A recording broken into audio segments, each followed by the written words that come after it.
This show's been brought to you by Anarchy Wear.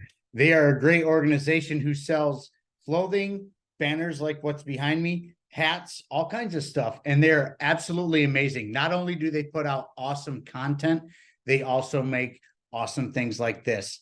And if you're a Spooner fan, you have this. Let me stand up. I didn't sign shit. Lysander Spooner. If you're a Spooner fan, you'll totally understand. If you're not a Spooner fan, get in my DMs and I'll let you know, because he's one of the greatest to ever do it. This flag behind me, enemy of the state. Man, that's Murray Rothbard, the greatest to ever do it. I'm a Rothbardian. He is my favorite economist. He is my favorite anarchist, libertarian, whatever you want to call him. Fantastic material that he's put out. I highly recommend you read his books, but Anarchy Wear has everything from bold to cute and modest. You know what I mean? So like, check them out at Anarchy Wear on X, aka Twitter, at anarchywear.ca on anything meta, being Facebook and or Instagram. They're awesome. I love those guys. They're doing great things, and I highly recommend you follow them and get some goods from them, man. I love everything I have from these guys, and they're amazing. And let me throw this in for you. If you use promo code BudsnReality, Buds, letter N, reality. I know you know how to spell. If you're watching this show, you're pretty smart. I know you are. Anyways, get at them, get yourself some gear. And if you use the promo code BudsnReality, you will get yourself 15% off. Who doesn't like a deal? So get at them, check them out. They are great, awesome people. Thank you for the sponsor, and let's get on with the show. Welcome to the BudsnReality Show. I'm Sean Collins, the guy with a lot to say. And I'm here, actually, I've been on hiatus for a while, and I'm very glad that I actually have the Liberty couple. I'm going to call you the Liberty couple, because I love you guys so very much. Like, you know, Doni the Don, Jeff Charles, welcome to the show. Donnie's been on here before. Jeff, you are here for the first time. Thank you so much for doing this. We're gonna do the damn thing, and we're gonna crack some heads today, because you want to know what? That's what we do around here. But well, I'm down with that. Absolutely, I figure you would be. And you know, let's jump into this, because I feel like this could turn into a very long show if we don't. And it's gonna probably turn into a long one anyways, just because we are who we are. But hey, you know, you guys happen to be working on something very near and dear to my heart. Which you're working on you're doing advocate work for a case that's happening in New York State, a Second Amendment case. And that's what's near and dear to my heart, because I feel like the Second Amendment is most important out of all of them, because once you lose your right to defend yourself, you have no more rights whatsoever. And there's a gentleman who is sitting in Rikers Island right now as we speak for some Second Amendment things that are not very just. And you guys are working on it. So let's tap into it. Obviously, ladies first. Let's get into this. Donnie, where are you with this case? So Dexter is locked up, like you said, right now. And you know, he could have taken a plea deal. You know, they give him like an 8-9 year offer, and he didn't take it because he's fighting for everyone else's rights too. He knows it's not just about him. This is about everyone else's rights as well, because they're going and doing this across the states. They're going and figure out who's supplying, and they're going and finding the customers. And so that's how they found out. Dexter is a nerd, like, you know, all of us, but, you know, he's like a nerd where he's like, can fix things with his hands. You know, he's into the engineering. And so he started doing the ghost guns as a hobby. He wasn't selling any guns. And if he was, the Constitution doesn't say he can't, but he wasn't doing that.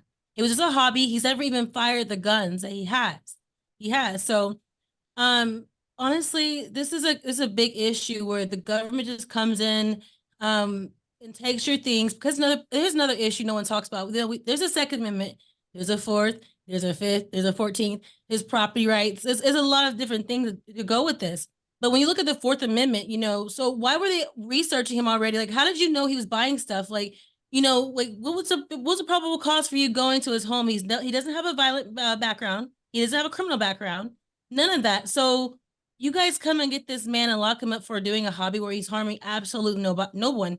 And not only that, you take his property and you don't pay him for it. So when you take someone's property, the government is supposed to compensate you for the value of that property. And they didn't do that. So what they do is they kidnap you, they take your stuff, and they don't pay you for it. I'm sorry. This is supposed to be the free country. It seems very arbitrary to me. Jeff, where are you at on this right now? So where I am, and just for people who maybe not be familiar with the case, just the condensed version, Dexter Taylor, Brooklyn native, about 52 years old, and he wanted to get into gunsmithing. So he started buying a lot of different parts. Now, gunsmithing he was doing for himself as a hobby. He wasn't, like Donnie said, he was not selling any firearms. He was ordering the parts from various companies, which is perfectly legal to do. And those parts came to his house, and he built about, between 10 and 15 firearms, some rifles, some Glock style pistols, things like that. I mean, like Donnie said, he's a nerd. He can build anything. He's a machinist, and that's his hobby. And he thought he got fascinated by weapon science and the idea that he could, make his own firearms. And he was thinking maybe in the future he might start a business gunsmithing, but he just was doing it as a hobby. Now, what happened is that the ATF, which your audience needs to know this because they do this all the time. They pressure these companies that sell, receivers, uppers and lowers, all these different parts, and they look to see if they're going to places in parts of the country where the state has banned it or disallowed it or has certain types of laws against it. That's how they found out that Dexter was building firearms. He didn't try to hide it at all, but he spent a lot of money. He got all these parts. They saw where it was going to. The ATF teamed up with the NYPD, busted in his door, SWAT raid in 2022, arrested him. He spent a week in Rikers, bailed out, and he's been fighting that case ever since. And he was recently convicted by a trial, and I'm sure we'll get into that. But where I'm at with this whole thing is, it wasn't unexpected that he would be convicted. It's absolutely wrong. It's an absolute violation of the Second Amendment. This man was never violent, perfectly clean criminal record. They will bust him, and he could be facing, he hasn't been sentenced yet, but he could be facing between 10 all the way up to 18 years in prison for building firearms that he didn't even fire them at all. So you've got people in New York City, burglarizing people. You've got shoplifting rings. You've got violent criminals that are being let out on bail, given lenient sentences. But this man decides to build some guns, and they want to throw the book at him. This is, like Donnie said, this is not just about Dexter. This is about all of us. They're trying to use him to send a message. And in New York, their legal system is an entire different animal. During the trial, you couldn't even bring up the Constitution. The judge admonished specifically the lawyer, Dexter's lawyer, and Dexter himself, not to bring up the Second Amendment. She said it doesn't exist here. It doesn't belong here. And everybody needs to be hearing this. If this can happen in New York, if we're not careful, it will happen elsewhere also. So to me, like when the day he was convicted, Donnie and I were crushed. Everybody was crushed. There was the whole online community that knew who Dexter is, have interacted with him. He would do spaces all the time. Great guy. And it was just a very sad day. But again, it was not unexpected. This is just the beginning of the fight. Dexter is in it, and his lawyer is in it until the end of this fight. And this may even go to the Supreme Court, which if it does, given the makeup of the Supreme Court, I'm optimistic. But what's pisses me off about this is that he might have to be in prison that whole time until it gets to that point. So where I'm at with it is I am outraged.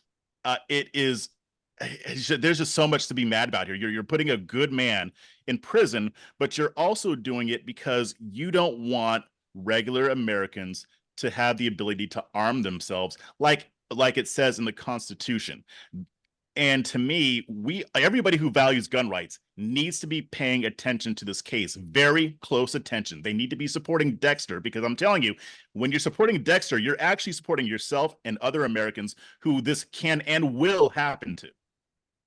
And you got that right. So what I got, so you sent me some articles that you wrote, and I read all of them. And what I got out of all of those was, which they were very well written, by the way. You know what the hell you're doing, man. You're doing all Thank you. right. But anyways, you know, the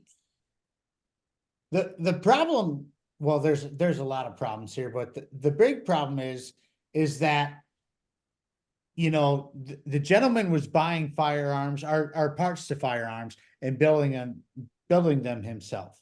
Okay. And then that's all he was doing. He was building firearms for his own personal needs. He wasn't building them to sell or trade or even shoot. I believe from what I read and whatnot, like the guy didn't even shoot these guns yet, you know, but here he is, Right.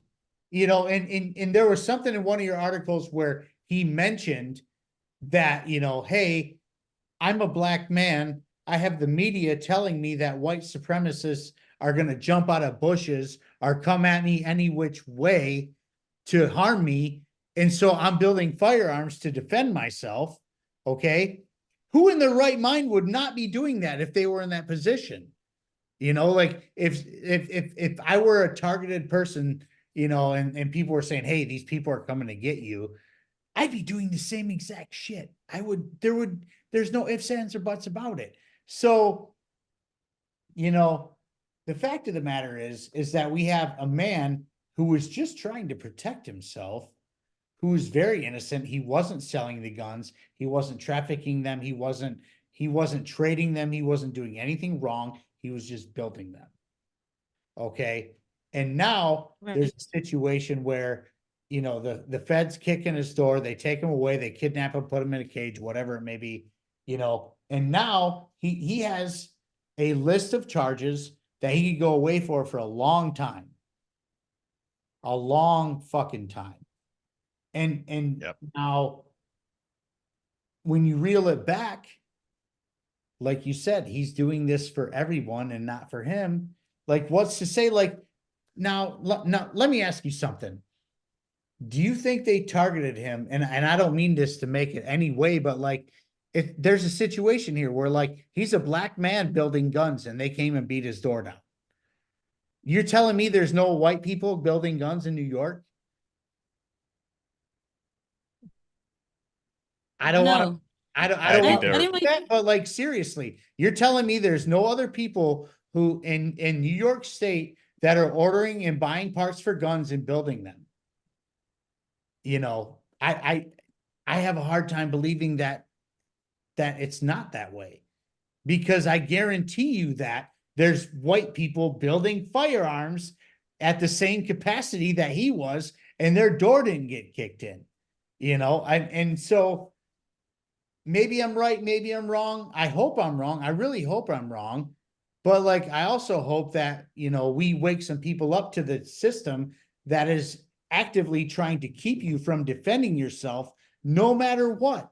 They don't want you to have guns, you know, and you could even go as far as stupid as this sounds, you could go to the TikTok ban, right?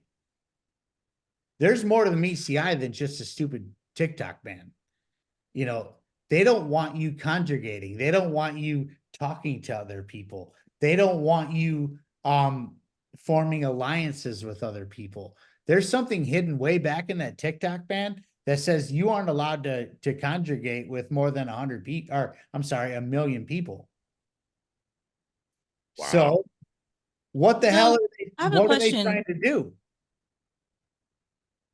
I have a Yes. question. Is this, I think maybe the part of it could be too is monetization, because that money part, people getting paid is a little newer, right?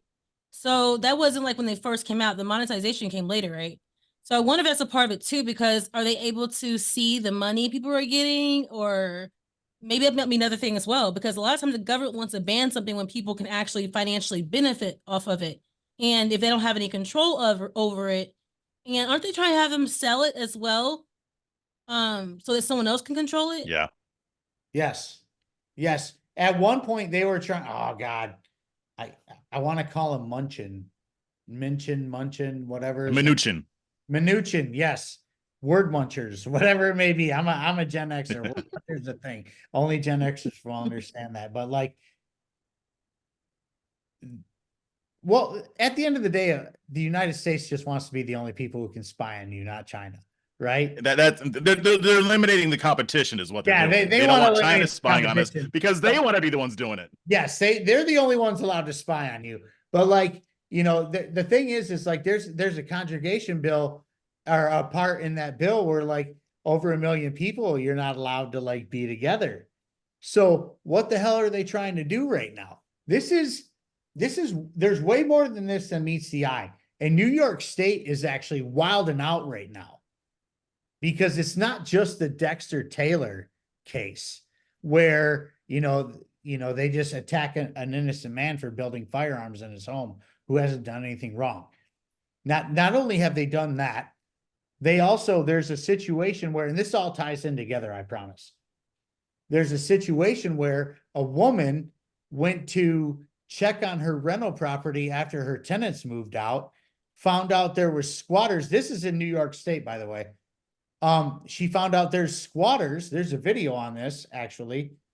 Sorry, I keep interrupting myself, but there's this woman gets her tenants out. She goes to check on her spot, finds out there is squatters living in her house. Okay. She gets arrested for trying to kick said squatters out of her own house that she owns. And the police are telling her this is a landlord tenant issue while they're arresting her. Okay. And to boot, within the last couple months, the city of New York has deployed the military against their own citizens. The National Guard is patrolling subways right now. This is no secret. That's true. You're right. So, like, okay, what's the definition of communism, you guys? Let's go there.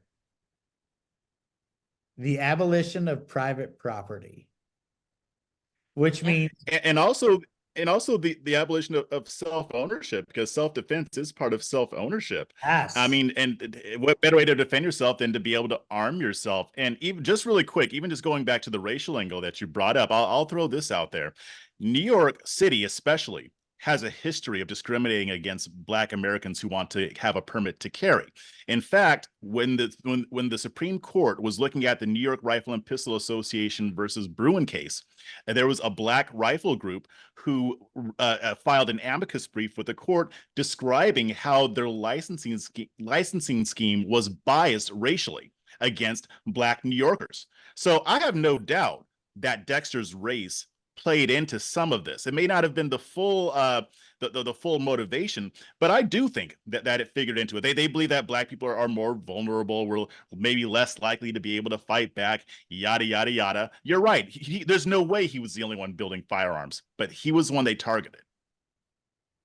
Donnie. And Jeff, remember what his attorney said as well about the data and the numbers? Dexter actually broke down those numbers. What was the likelihood of him being able to be able to be licensed to have those things? There's another thing too over licensing your rights. But Dexter punched the numbers. I don't remember the number stuff, but Jeff might remember the numbers if you want to bring it up. So the numbers that Dexter crunched, and basically, and this was based on a FOIA request. So this was using the NYPD's data. So his lawyer requested the data. They dragged the process out, but they finally gave it to him because they had to. Dexter crunched those numbers and found out that the chances of him getting a license if he had applied would have been like about 4%. I think that there was like 4%, something like that. So there was no way he was getting a license. And this was after the Bruin decision, by the way. A lot of your listeners probably don't know this, but the percentage of gun permits that were issued in New York after the Bruin decision is actually less than it was before the Bruin decision under their former licensing scheme that the Bruin decision was supposed to knock down. So one of the arguments that Vinu Varghese, that's Dexter's lawyer, one of the arguments that he made to get the case dismissed was like, even if he had applied for a license, he probably wouldn't have gotten one because y'all aren't giving out licenses. They're doing everything they can to slow walk applications. I mean, there are applications that are from over 6 months ago that still haven't been processed. That's not an accident. They're doing that on purpose. Wow. And so these things are happening in the United States. And the naysayers will be like, well, he might have done this, that, or the other. It doesn't matter. Me being the two-way absolutist that I am, I don't care if he was ordering parts to have a belt fed 50 cal. I don't care if he is ordering parts to have a, you know, something for, you know, an M4. I don't care what he's ordering. It's none of anyone's business what he's ordering and what he does to protect himself. It's none of anybody's business what you or me do what we need to do to protect ourselves. You know, the real reason for the Second Amendment alone is to protect yourself from tyrants. And I don't know if anybody's seen what the hell's going on right now, but like there's some serious tyranny going on where we need protection. Yeah. You know, and I don't know what to say to people who don't believe that. Like it's one of those things where, you know, I'm tired of arguing with retards online about guns. You're not going to get to them. I'm tired of arguing with people who don't understand guns because you're not going to get to them. What I do want to help people understand is that they're coming after you no matter what. Like this is what they're doing in New York State is a very slippery slope into the beyond. And when I say the beyond, it's communism. Okay. What they're doing in New York State is beyond fascism. It's beyond socialism. When you have Judge, if I'm saying her name correctly, Abina Darka, saying the Second Amendment is not welcome in my courtroom in New York State, does not believe in the Second Amendment. I'm sorry, lady, you took an oath to uphold the Constitution and the law. And if you're saying things like that in your courtroom, it's time for you to make an exit, and we are going to make sure of that. You know what? Honestly, it's criminal. Yeah, I mean, it's actually criminal. It's actually illegal to deprive someone of their property, deprive people of their rights. Those are actually crimes if they're actually enforced. So sometimes you'll hear Republicans and libertarians say we need to get rid of the Civil Rights Acts, but I'm like, have y'all read all of them? Hello, some of these things will actually help you and defend you. So that's actually a crime. And if he were to get harmed, physically harmed, or anything because of these actions, the highest penalty for this is actually the death penalty. So this is a big deal, and people don't understand. Yeah, I got you, Sean. I'll send it to you, so you can see that this is actually a crime. They can't get over. They're not supposed to be getting away with this. But who's policing the state itself? So things will have to change with that. But another thing is you brought up with the communism and attack on property rights. Like, you know, I talk about the roosters all the time, right? I talk about the chickens and the small farmers.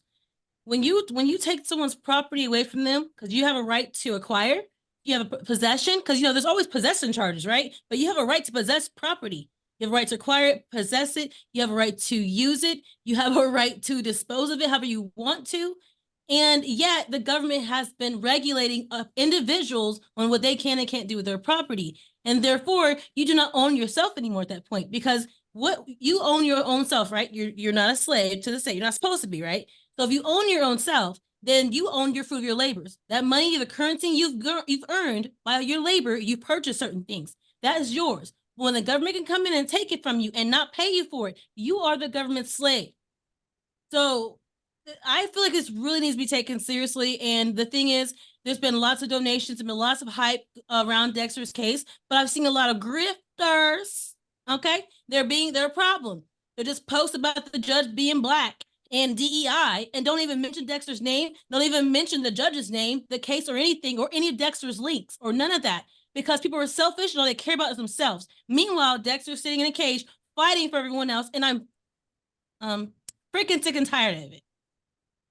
You can say fucking, it's okay. I didn't know if it's going to be in your account. You know, YouTube is very sensitive. Oh, well, let's just put it this way. I don't plan on having the YouTube for the rest of the year. At a certain point, they're going to take me down. So it's whatever. I don't even I got care. you. I have a Rumble channel. What's up? Follow me on Rumble. But anyways, Jeff Charles, let's talk about what you're thinking about all of these things, because like this is beyond serious. Yeah, it is. And I'm not using hyperbole here. It's deadly serious. I mean, this is just the beginning for them. Like, to me, like, it's the beginning of the fight for Dexter's freedom and our freedom. For them, it's the beginning of them being able to encroach more on our freedoms. I mean, especially with what's been going on in the gun world over the past few years, gun ownership has skyrocketed, especially among Black women, but among everybody, period, it has skyrocketed, which means that people are seeing that, you know what, the government can't protect me. And this is something that I bring up a lot. This is my tinfoil hat. I'll take off my Pink Floyd one and let's just pretend this is made of tinfoil. It's not just about the guns. It's not. It's about the mentality that comes with gun ownership, right?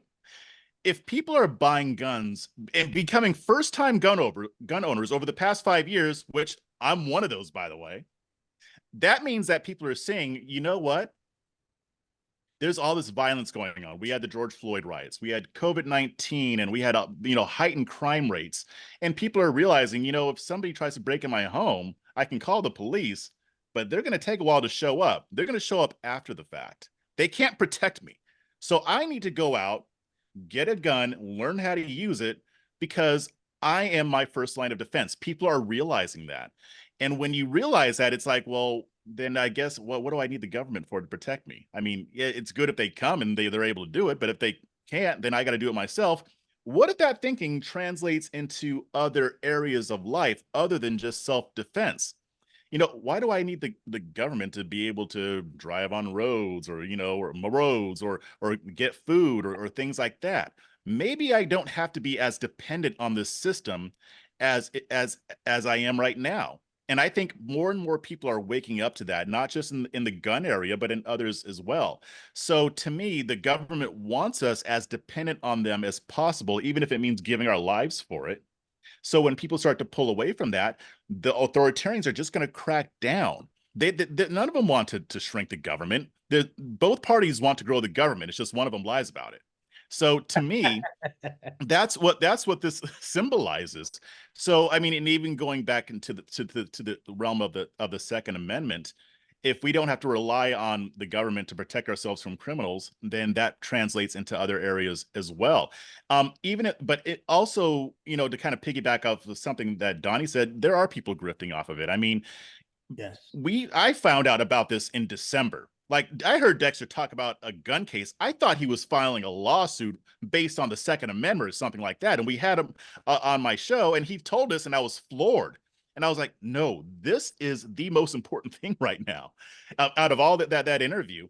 And to me, it's like Donnie and I tried to get people's attention with it. Right-leaning media was not picking it up that much. There were some, Dana Lash, shout out, there's some others who picked it up before he got convicted. But now after he got convicted, Hodge now you got twins. more people jump. Hodge twins, yes, yeah. And now that he's convicted, now you have more people jumping on it. Now, some of them were just waiting for this so they can jump on it. Others probably didn't know. But the thing is that now I'm trying to see the silver lining here. Now more people know about it, which means more people will jump on it. His donations, increased exponentially after he was convicted and people started finding out about it. So I am optimistic because I think that there will be enough people fighting for this. I mean, Donnie and I are going to do everything we can to make sure this stays in the media, his lawyer too. Dexter, we've talked to him a few times on the phone since he's been incarcerated, and he's in good spirits, but he understands what's going on here, and that's why he turned down the plea deal, because he knew that this was bigger than him. He's doing this not just for himself, but for the rest of us as well. So this is highly important, and we have to keep fighting, because if we don't, that's all that is needed for these people to win. I'm actually glad you brought up grifters, because it seems to be a thing right now, and especially within the Libertarian Party. And a lot of people will say I've been dog shitting on libertarians, especially in the last over a month now. I'm doing it for a reason, and it's not just to do it. I'm not just saying shit to say shit against the Libertarian Party. But what I have noticed in between all the infighting and all that nonsense bullshit that I don't care about is that there are a lot of people doing what they do for clicks and likes and saying what they say for clicks and likes. And And that's fine. If that's what you want to do, that's what you want to do. But don't portray yourself to be a person who's involved in the liberty movement, who's not putting boots in the ground and getting dirty in this shit. And that's something that both of you have done, you know, since I've known you. And I really appreciate that. Like, you guys are going out there, you know, getting your boots dirty, getting your hands dirty, and getting into the nitty gritty of this shit, where a lot of people are just on there to get their fame and their clicks and likes. And I love you guys for that so much. And you know, what you're doing to help this gentleman is far beyond. Oh my God, if you guys heard that, I'm so sorry. My dogs are going crazy right now. What was it? Did you No, I hear didn't it? hear nothing. Oh God, good. Mm-mm. My dogs just I thought you passed gas for a second. Oh no, I would have told That's what I was thinking too, honestly. no, There's some flatulence going on. my two pits just went staying above me. So if you heard that, I apologize. But anyways, you know, And we need to get past the Sean, Spike, real quick, Spike was on it on the very beginning. He wrote about it, he put it on all his platforms. You know, that's Spike. It's you know, it's kind of like, you know, he's going to do things like that because he's actually a boots on the ground person. Larry Sharp, quite a few of the libertarian state pages like Mississippi, Louisiana, New York, and I'm going to be forgetting some of them, but they were sharing it too. And the thing is, I didn't see LP at all. The National posted. I could have missed it, but I didn't see it, and I'm really disappointed because imagine if the GOP posted before they did. That would be so embarrassing. And we've been sharing the links in these libertarian groups we're in too. Jeff's been tagging certain people, still nothing. Well, you know, and that's the thing. There's a bunch of grifting ass MFers up in here, you know, just doing their thing to do what they do, and they're not doing the work. Like, for instance, another person is Michael White. I love Michael White. That's my homeboy, you know, and he's actually running for a state seat in Arkansas, but he's going out there and doing door knocking. He's going out there and talking to voters and stuff like that. And he's putting his boots in the ground and getting dirty. And you're not seeing enough of that in the Libertarian Party. You're not, you know, and He's shame. solid. You know, I can endorse him. Like, he's solid. When I went to Arkansas's meeting, the national meeting last year, not for this round, but the last one, I met him in person, and he heard Jose's story about what happened to him in his case. So he got railroaded, and he cared. And he's like, "Here's my number. We try to find an attorney." Mike is solid. I like him a lot. He's very genuine. Yeah, and we need more people like that. We need more boots on the ground, you know, and there's plenty of it's not that there's not enough, but we need more of us. But like, the ones who are doing it, don't put it on blast on social media either. They're just doing it. Like, I got plenty of people here doing advocate work in Michigan, you know, but they're not all over Twitter and Facebook or wherever it may be saying, "Hey, I'm doing this," you know. They're just doing it to do it, you know. And is it about They need to, though.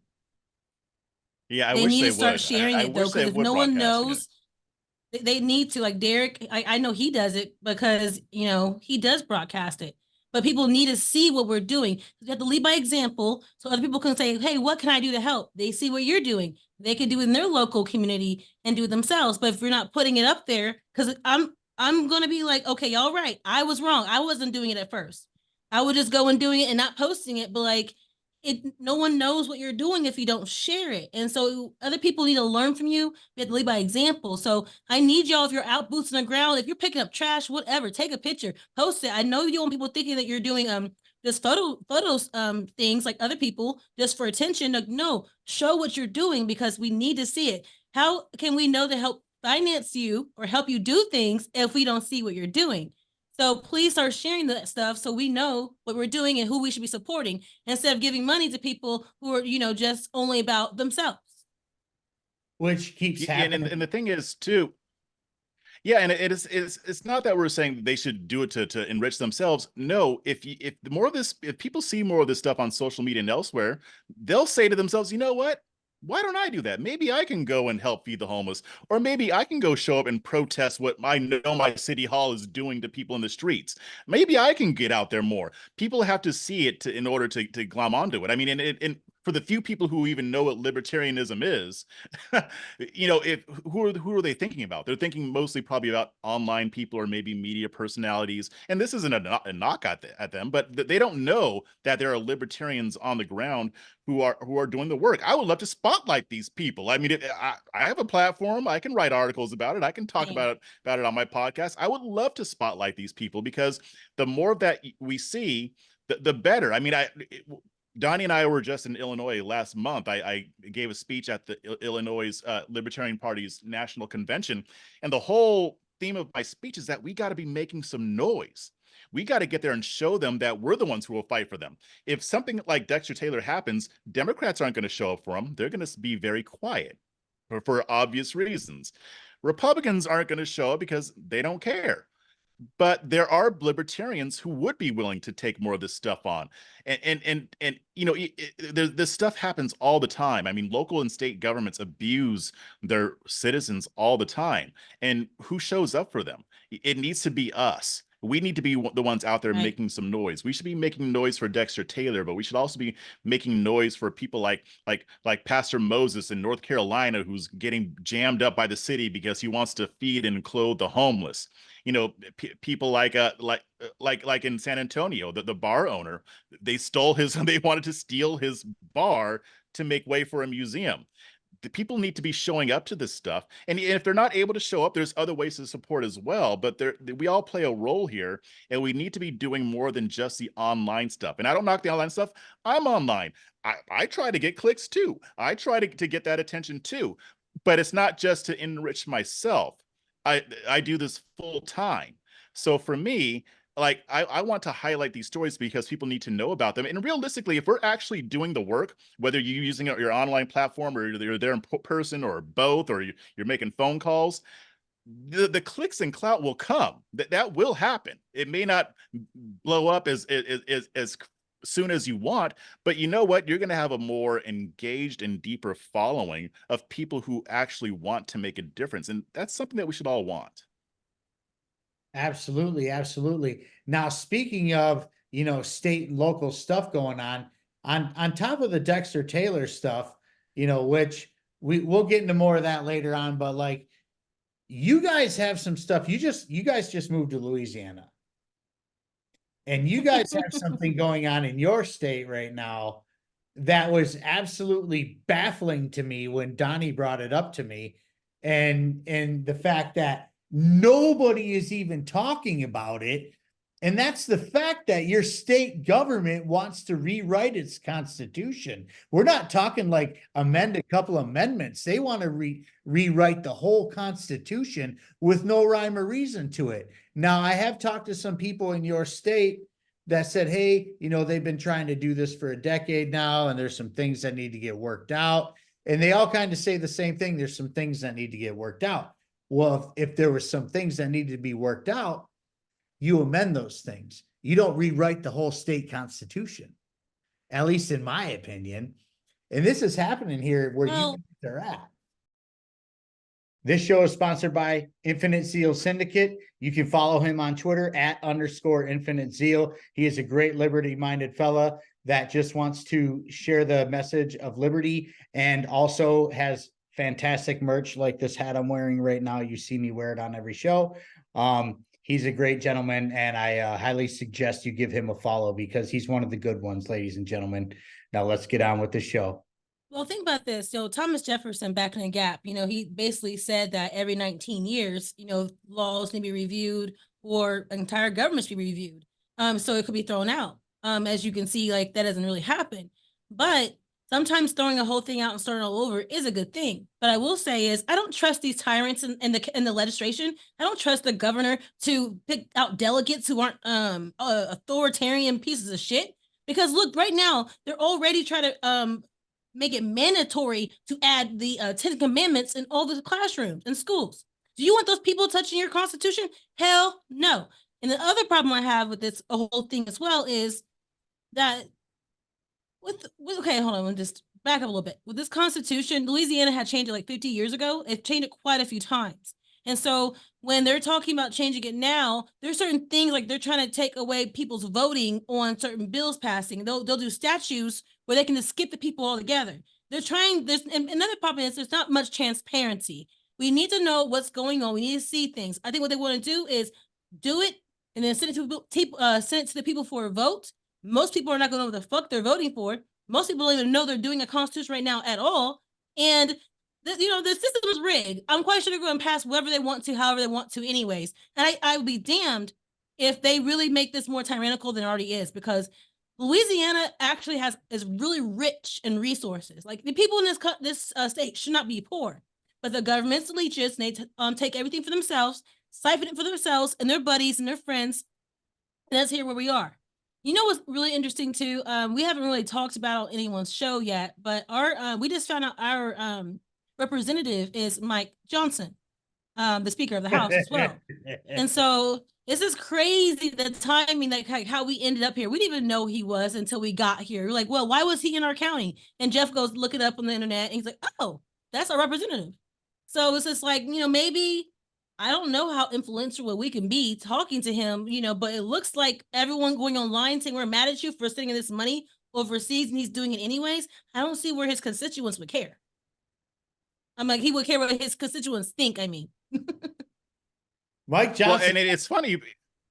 Go ahead. Well, I was just going to say real quick, it's funny because he put this video out.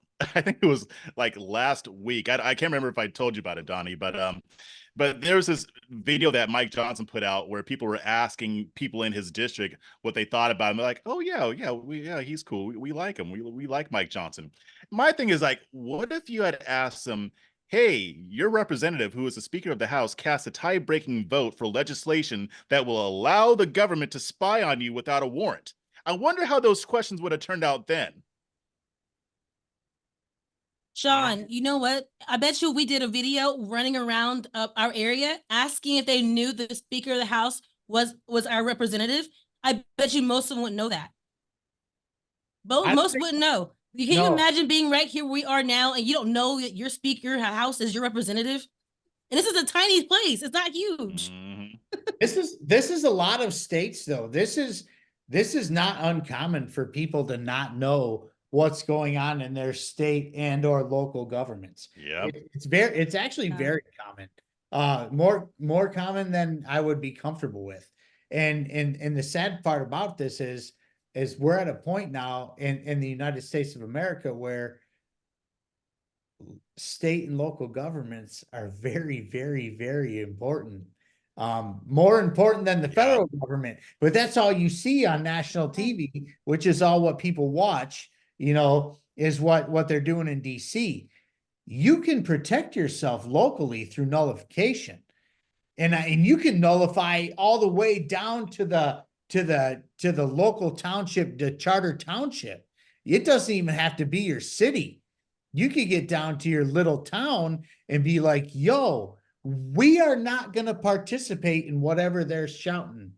But people don't realize that, and nor do they understand what nullification is, which is extremely dangerous. And that's by design. I didn't even know what nullification was until about 5 years ago. I'd never heard of it. Yeah, add the jury too, because if you're educating your community, and most likely when you have your jury trial, because most people take plea deals because the government scares the shit out of them into taking one. And so they're afraid of their peers.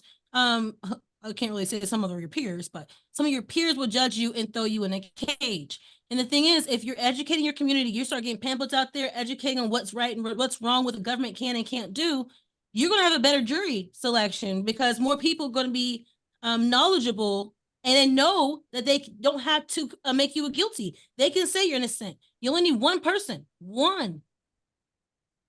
That's right. That's why, I keep bringing up Michael White, but Michael White could be the one in his state that could change the trajectory of any vote that they're trying to do. All it takes is one vote sometimes. And he could be the guy that says yes and or no to these situations at a state level. What I want to say is, to the listeners and the people who are digging this is that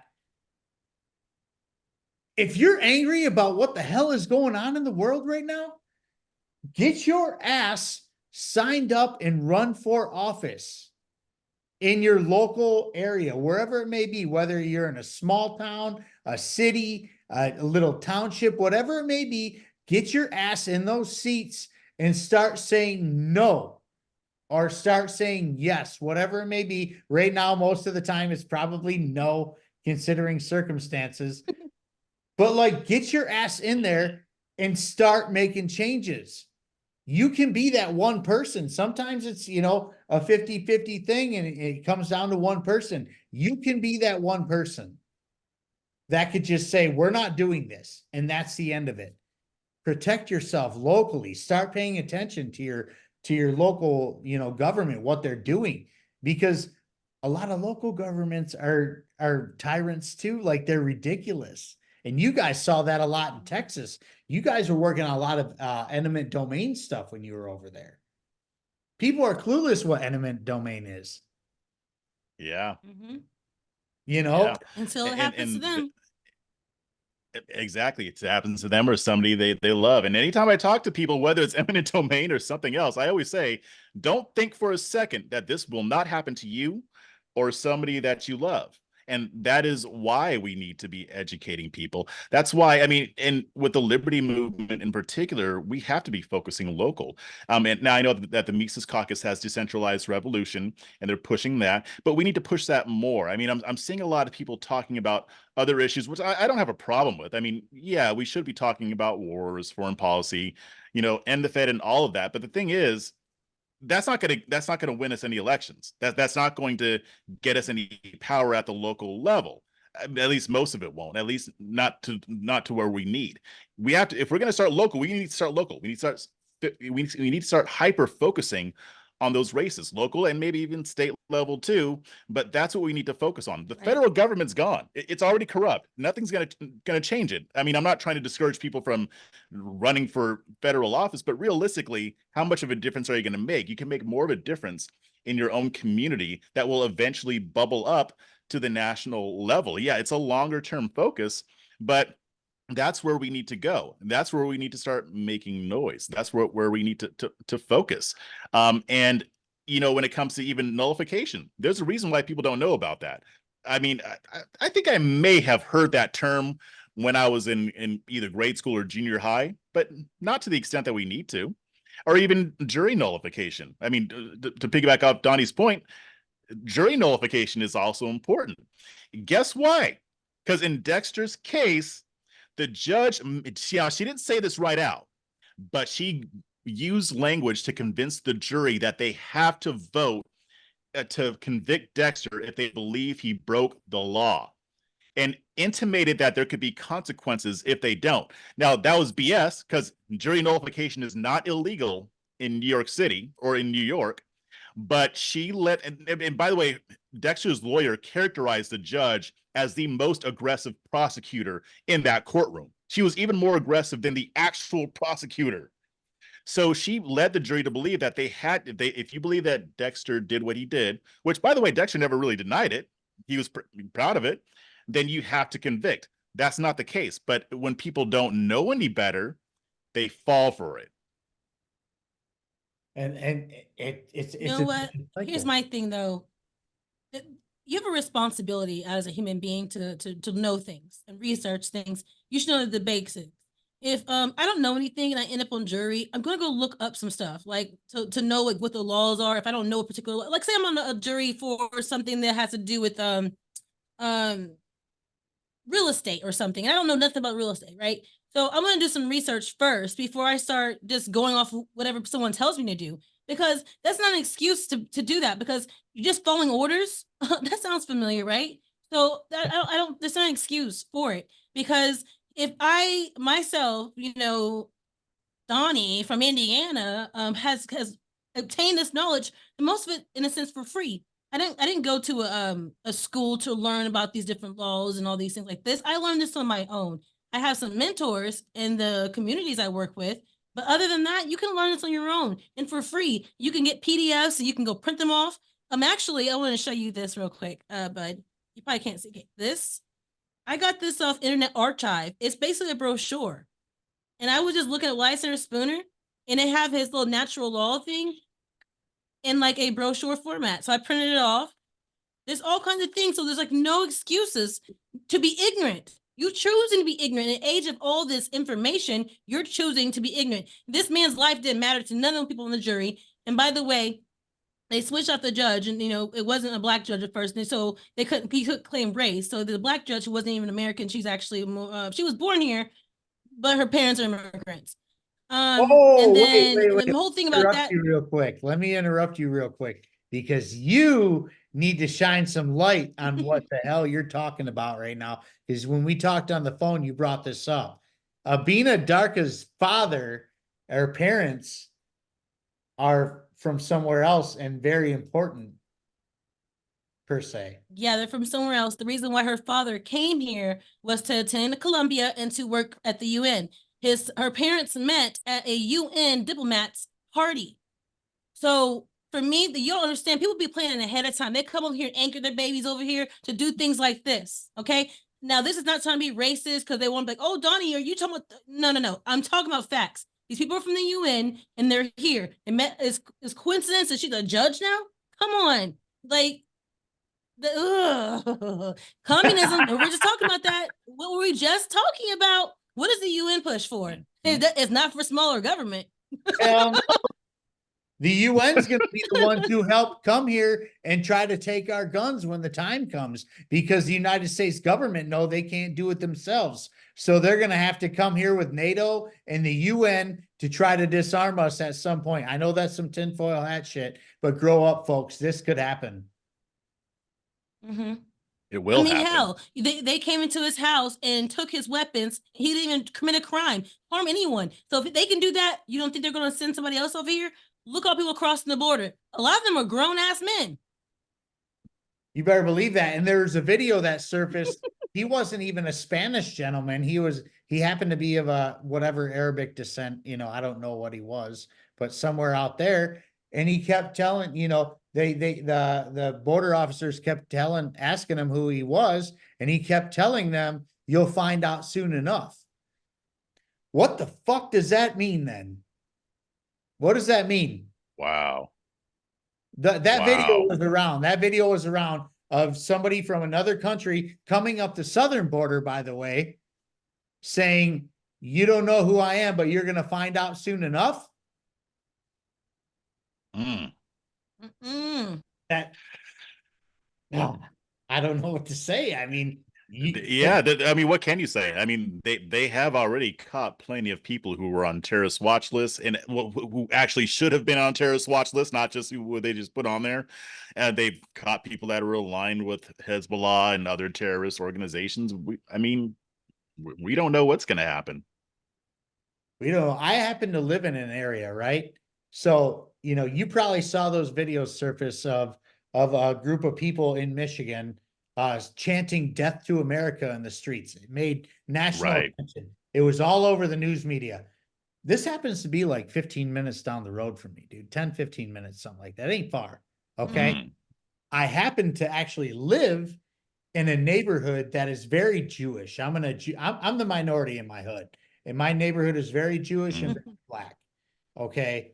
And I don't care about any of that shit. It doesn't matter to me. But if shit hit the fan, we got people screaming "Death to America" who happen to be against the Jews, and I got the Jews right next to me. I'm in a situation here, and the media is not helping matters at all. The media is like, okay, you got to be, depending on what you're watching, you got to be against the Jews and against, what they're doing to Gaza, or you have to be pro-Hamas or pro-Palestine or whatever it may be and take that side. Or there's somebody like me. Yeah. It's like, no, both of you groups can fuck right off.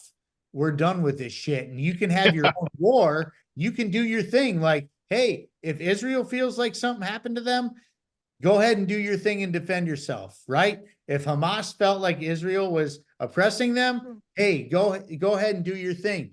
None of that has a bearing on my everyday life. None of it. It doesn't have a bearing on your everyday life or your everyday life. But here they are on the media trying to tell us, hey, you need to choose a side. When most of us are like, hey, if tough talking tyrants want to fucking have themselves a war and go do some dumb shit, step into the octagon and go ahead and fight to the death on your own. You know? Well, and the thing is, it's so tribal, especially when it comes to Israel. For some reason, this issue has always been very emotional and very tribal, even if it comes to just expressing opinions about it.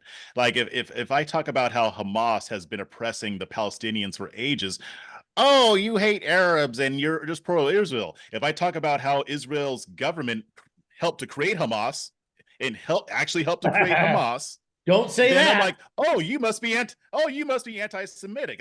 Donnie and I were just talking about this. I said, if I put my full opinion on what's happened between Israel and the Palestinians and the Arab states, I'd get called Islamophobic and anti-Semitic, because there are areas where yeah, exactly. There are a lot of ways where I side with Israel, and there are a lot of ways where I think Israel has done some horrible things. There are things that I think Israel could have done even in this whole war that would have minimized casualties, taking care of the issue. I know we're not going into foreign policy here, but I'm just saying you can make valid criticisms of Israel's government without being anti-Semitic. Yes, there are anti-Semites out there, and they're bashing Israel for that reason. Yes, there are, of course. Same with the Palestinians. A lot of these people who are bashing the Palestinians, oh, let's turn Gaza into glass. Let's just Israel should just nuke the whole thing, including the kids, because they'll grow up to be terrorists. Blah blah. I'm like, what the hell is wrong with you? Right. Like there are ways to look at and this, just to kind of apply this to everything. There are different ways we can look at these issues without having to look through the lens of partisan politics. And honestly, that's one of the things that really attracted me to the libertarian movement, because there's a lot of people who disagree on a lot of different things. Libertarians, even to their own detriment, are very principled when it comes to having different opinions. But to me, even within that, there's just this whole a tribal thing that we Liberty people are dealing with, because if you're team red, you got to be with team red. If you're with team blue, you got to be with team blue. And I've even seen some of that kind of show up in the infighting that you were talking before earlier, Sean, but maybe not to the same extent, but it's an issue. It's an issue that we have to figure out. Well, I mean, libertarians are libertarians' own worst enemy. Like that's the bottom line. There's nobody who hates libertarians more than other libertarians. And it all comes down to a caucus war, and it's so dumb. The caucus wars are so dumb because, like, aren't you here for a cause and not a caucus? Like it's getting to a point where like it's embarrassing for me to like try to get people to get into the movement. It has gotten embarrassing to me. Like one of my best friends joined the Libertarian Party last year. Just the other day, he's like, "What the fuck did you get me into?" And I'm like, what do I say to that? What do I even say to that? Because like, he's not wrong. He's like, these people are retarded. They don't even know what they want. What was that? Here's the solution in a sense, because we had that issue in the game file community as well with the division. There's some people who want status quo or the good old boys club, or there is it's for you're doing it for yourself. You're trying to make yourself look cool and big and bad, like you're the best. I'm the one saving everybody. There's an issue. And some people just do it because they want to make money or be famous or be on these different podcasts with millions of followers and views. So the thing is, what we can do is we have to start building our own coalitions, especially locally. So I think a really strong, powerful one is a property rights coalition, right? So where you have like the gun folks, you have the small farmers, you have anybody who owns property who don't like property rights. You all find the people in those groups who are all fucking serious, and then you still have your numbers, and then you still come together. So when the other buffoons are acting like crazy or whatever, you guys drown them out in a sense.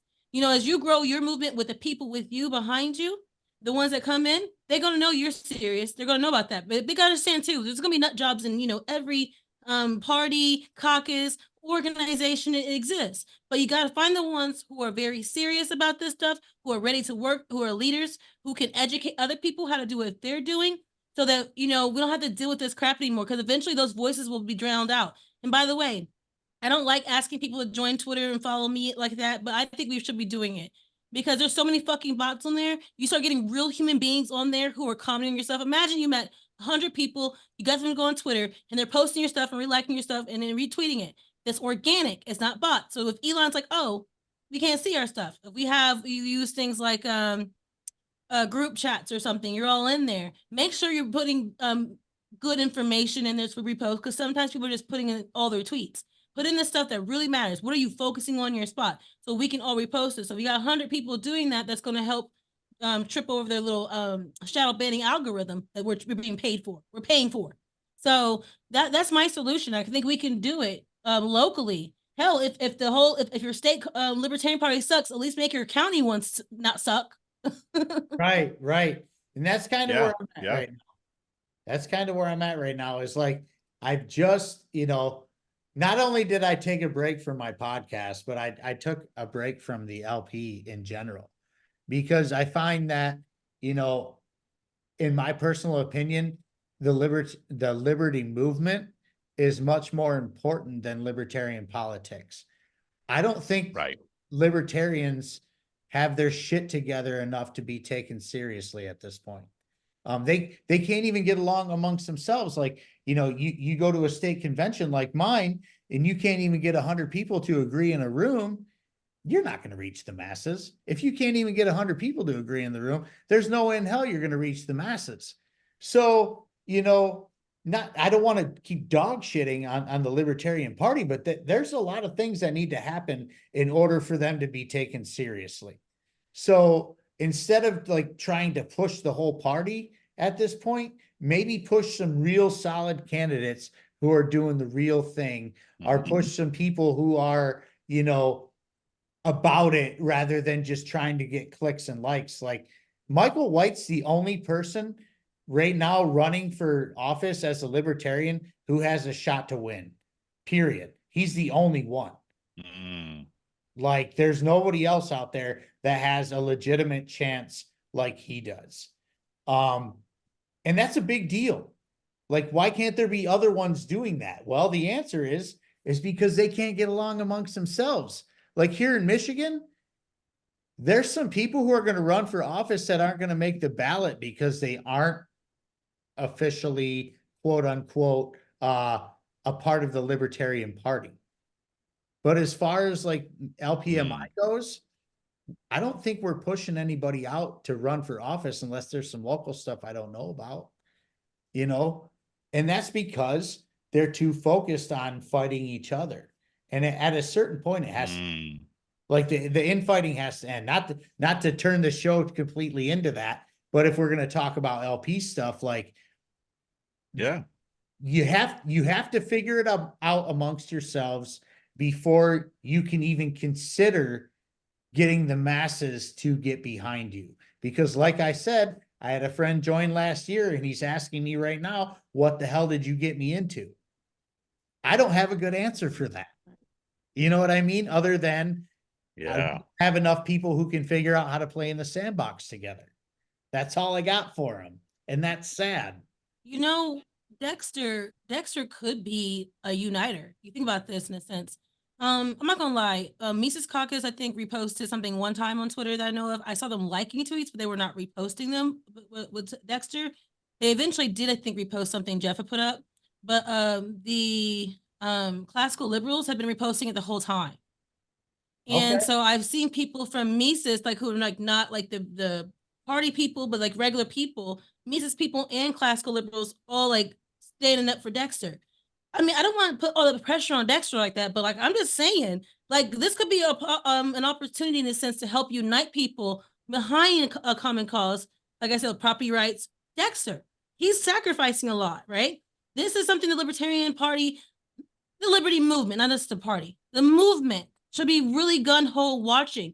I wish I could go up to New York right now and us protest, you know what I mean, and make a noise. But we're the people that are in that area, because we also got to think geographically. Who are the folks in the northeast part of the country who could, activate and go and protest on behalf of saying this is wrong, do not sentence him crazy or let him out. You know what I mean? Yeah, where's something goes on in LPMH Florida, and all you this? have Where's yeah, New Hampshire? They're out there. yeah, Have they been involved at all? yeah. Okay, good. No, we don't have any communication, I don't believe, at all with New Hampshire after the whole other thing. Okay. But and it's not because I don't want Mhm. to. It's just this is what it is. Some of these accounts will unfollow you. Okay, I'm not gonna say the other one. Almost did. Another one did it recently because they didn't like our opinion.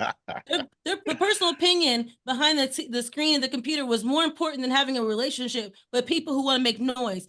You unfollowed me and Jeff because you Because don't of a like our dog. stance? Like that? Okay, I will call him out. It was LP Arizona who fucking did that shit. I couldn't believe that. I was like, I was like hyping up all their tweets because they say some base shit. I love it. I love it. And then I'm like, I come out with this video and I'm talking about how, okay, people can disagree on whether Chrissy Noem should have shot her dog or not, but we shouldn't be idolizing dogs. And I'm like, I understand why she did it. And I get it. Reasonable people can disagree on that. But they unfollowed us over it. I thought it was hilarious. I'm like, wait, really? So that's what did it? Well, I couldn't believe yeah. it. And that goes back to what you were saying, Sean. Like all this stupid little infighting and like, there are things that are worthy of debate that we should be debating and talking about and stuff like that. But there has to be some overarching thing that can unite us. And obviously liberty isn't it. I mean, it should be, but it's not. I mean, at least not for some folks. But I will say this. There are plenty of people in the liberty movement who I think would disagree with Donnie and I on the dog thing, but still unite with us on Dexter Taylor or on other issues or on other things. Right. The trick is finding out who the serious people are. Because the ones who are just engaging in all the yeah about stupid crap, I don't view them as serious anyway. Like, you're not serious about liberty if you're going to let these little issues get in the way of progress. And I get it. I mean, if we agree on 95% or 90% of things, there's no reason why we shouldn't be able to unite, even with people who we may not like in the liberty movement. But it's like there's a lot of petulant children. And I think when they go at it, it gets everybody's attention. So to me, it's like we have to figure out how to get past this stuff, or actually not even get past it.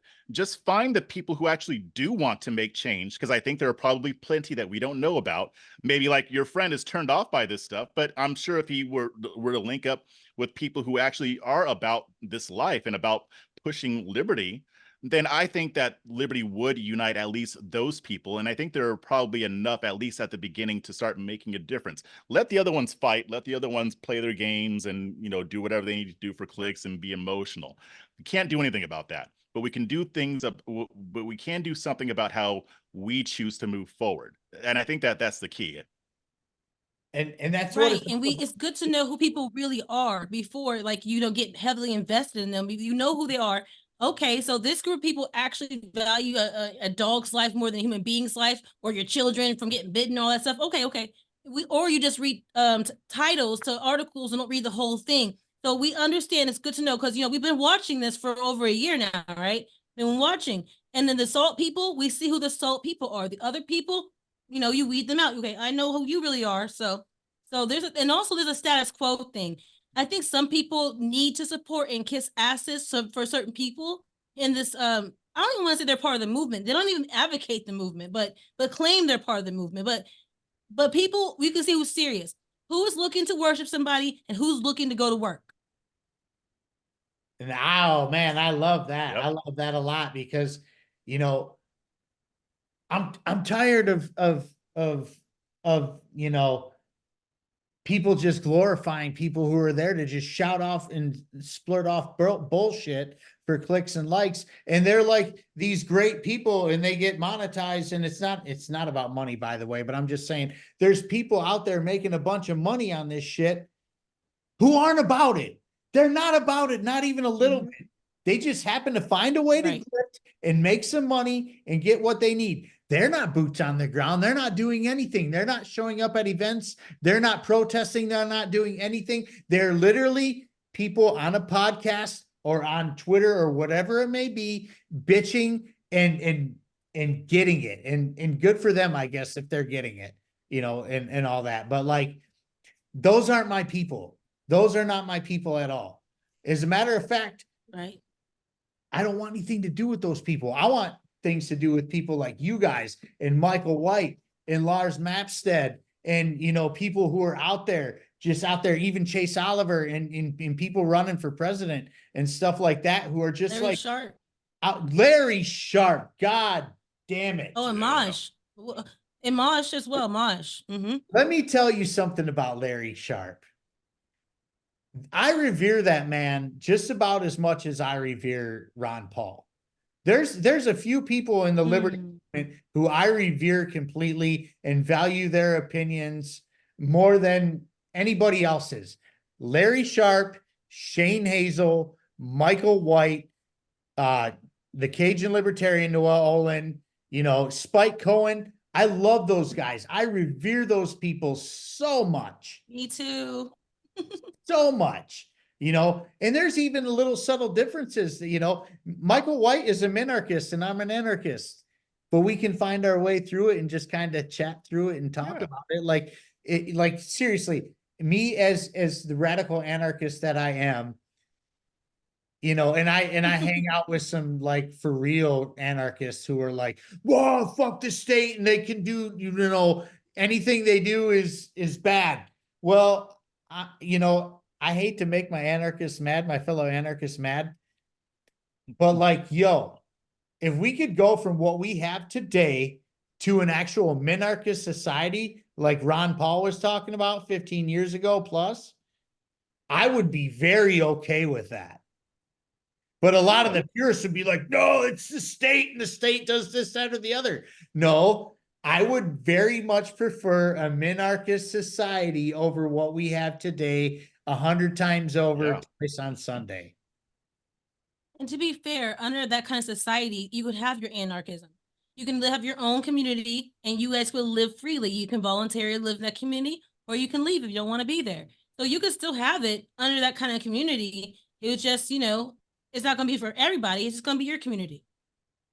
That's right. Now, before this show turns into like a 3-hour excursion, because I know that it can, yeah, let's close it out here. I want to know where you guys are at for LP presidential nominee. Who's your endorsement? Oh no. Let's do it.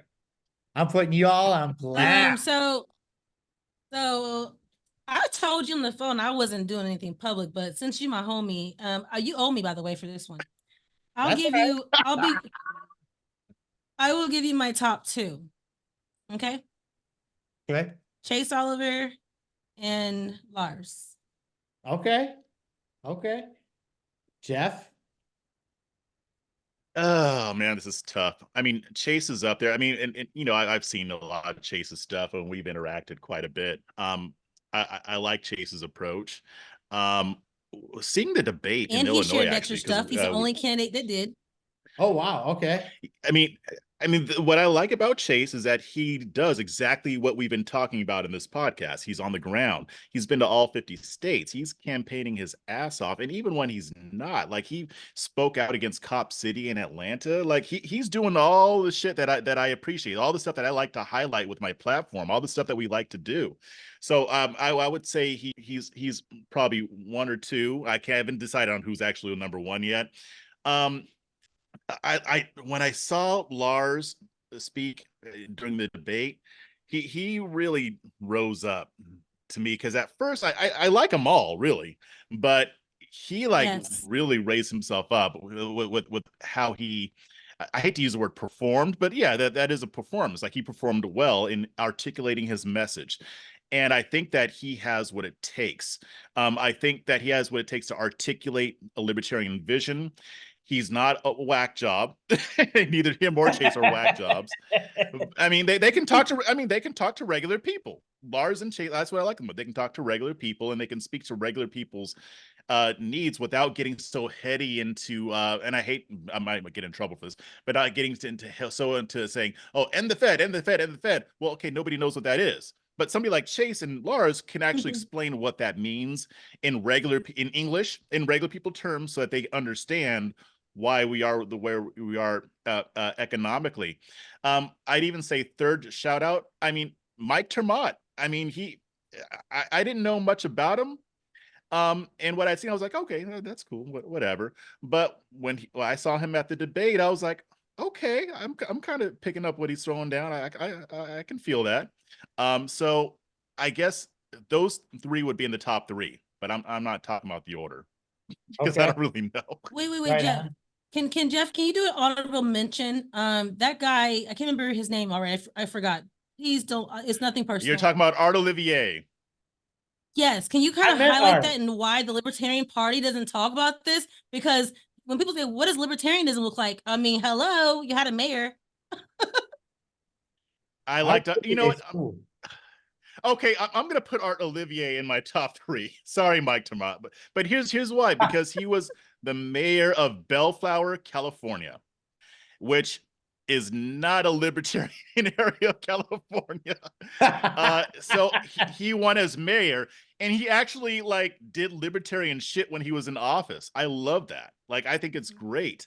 I didn't even know who he was before that debate. I wish he would be getting out there more. I'm surprised that, like Donnie said, I'm surprised that he doesn't get more attention because he won a local election and did libertarian shit when he was in office. I know he's not the only one, but in Bellflower, California, come on.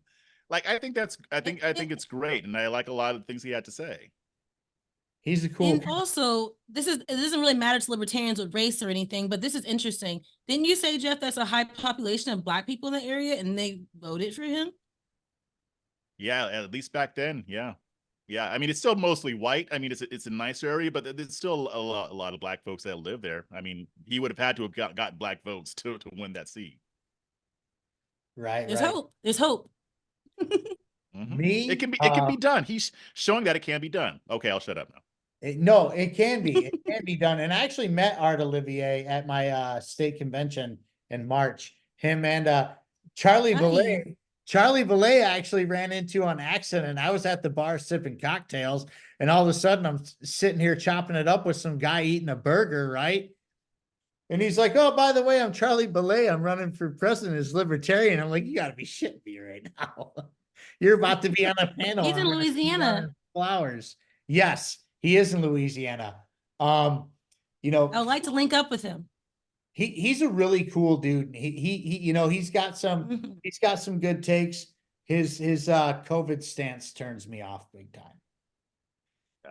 You lose me on that. I'm not gonna lie, I don't remember it. But I can't remember. It's been a while.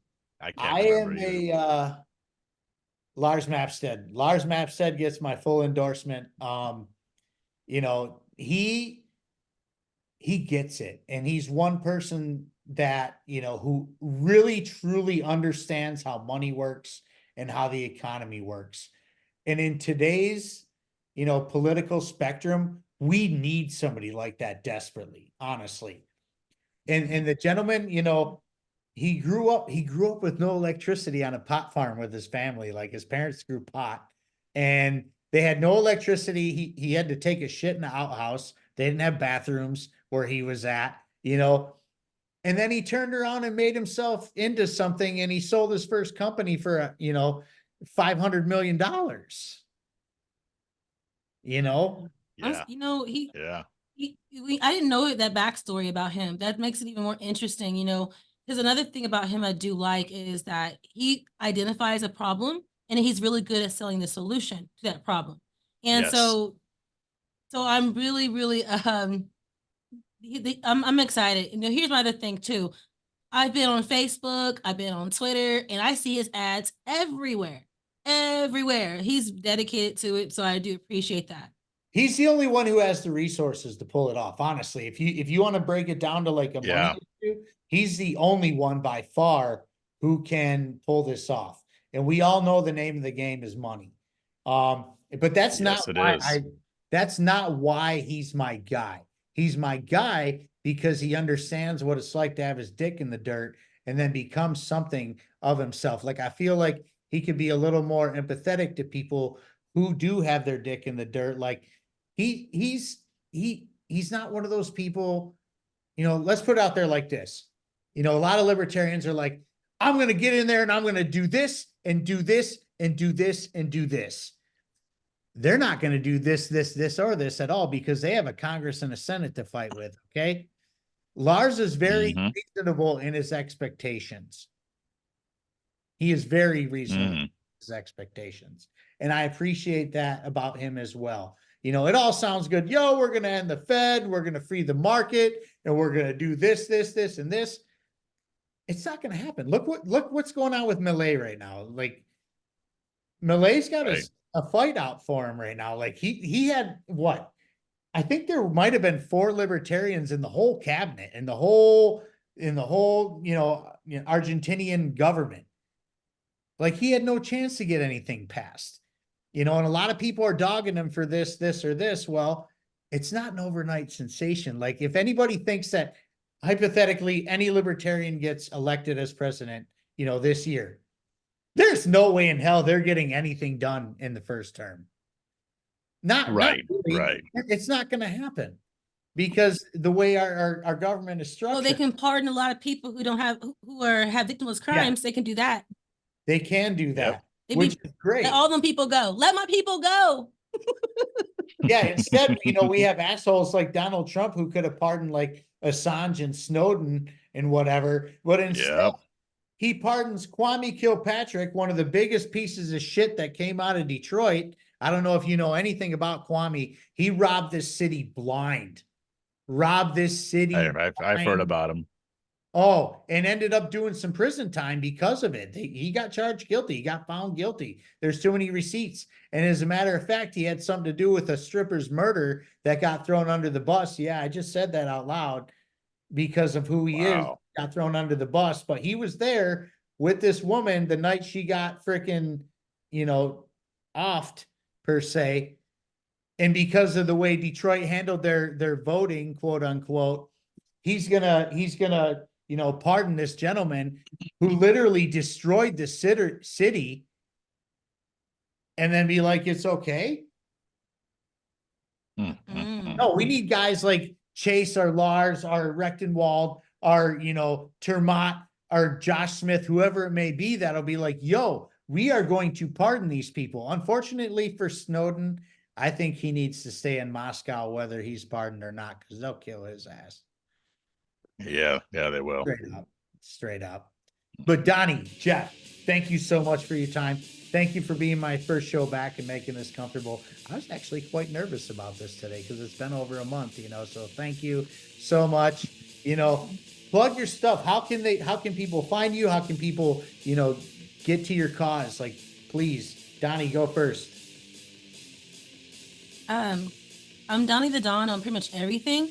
I think on Instagram, which I don't really use, is Doni the anarchist. And then the best place to find everything of mine, period, is www.libertyorelse.com. Awesome. Jeff.